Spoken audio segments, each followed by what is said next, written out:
Magandang araw po, kaibigan. Doc Willie po to. Kwento ko lang po sa inyo nangyari ngayon sa akin. Anong araw na ngayon? September 11, Wednesday. September 11, 9 p.m. Kaninang umaga, nabigyan po ako ng isa pang chemotherapy. Ang pangalan po niya ay Avastin. Maganda po siya. At trabaho po niya ay pinapaliit niya yung blood supply ng cancer. Yung 16 cm sarcoma na nasa tiyan ko. So parang ginugutom nila yung sarcoma. So ang problema lang, may side effect yung gamot. Kanina nagtae ako, side effect. Masakit ang ulo, tiis. Pero ang problema yung fever. Umabot mga 38.5. Pero grabe po yung chills. Yung chills kasi parang katapusan mo na yung chills. 4 na blanket na chills pa rin. Isa din nangyari sa akin, nag-umpisa po ako as 75 kilos. Ngayon ay palagay ko 66 kilos na lang ako.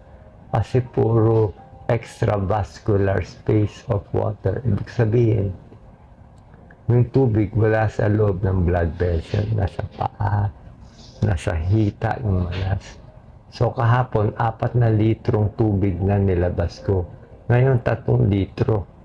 Bawas na manas ko dito, bawas na manas ko sa tiyan, maliit na yung bukol, bawas na yung manas ko sa hita, sa paa.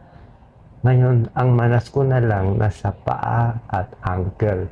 Ang problema pala, pag tinanggal mo lahat ng manas, tira na lang sa'yo, butot, balat. So, pag butot, balat ka, sobrang lamig. Sobrang lamig.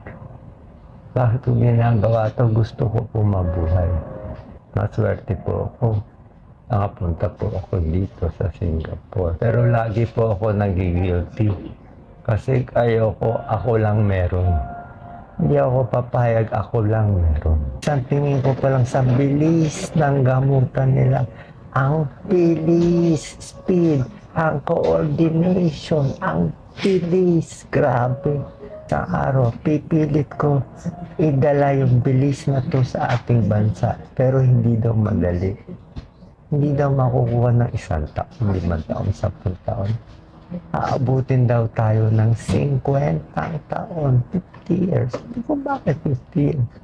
Kasi daw dapat mag-umpisa sa baby. Baby pa lang, papagalingin mo na. Baby pa lang, malusog na. 5-year-old, libre na.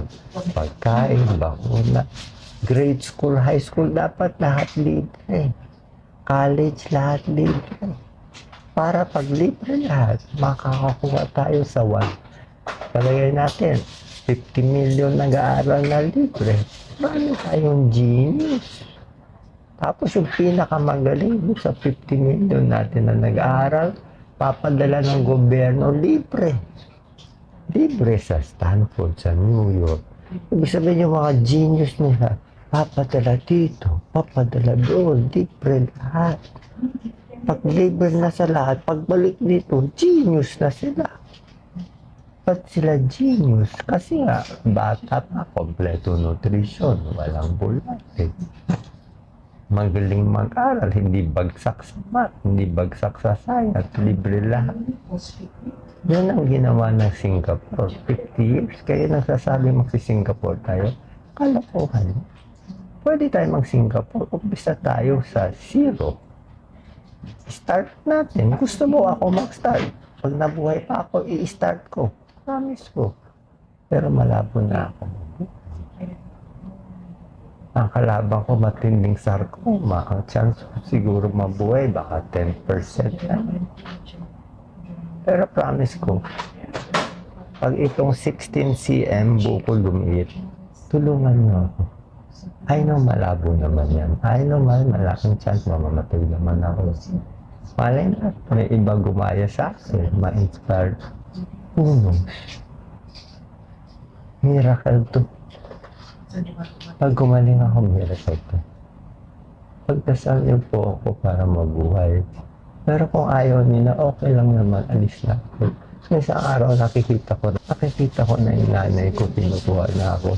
Pero tandaan niyo po, mahal na mahal ko kayo. Nagawa ko to para sa inyo. Dito ako. Ano, akti? Ako na. Wala akong kasalanan ng isa. Dito ako ng buhay. Kaya ako dito nilagay. I choose to serve the Philippines. Kung hanggang mamatay ako. Malalaman ko kung may laban na ako baka December, January 2025. Di ba sabi Filipino were dying for? Di ba ang mamatay ng dahil sa'yo? I love you all. Thank you all. God bless you all. Wala akong titirahin kahit sinong politiko. Okay ako kay BBM. Hi po, President. Okay ako sa mga Duterte. How are you? Sen Bongo. Servisyo, Alicio. Hi to Amy Marco. Hi to Bam Aquino. Hi to Chel Diokto. Para akong kaawa.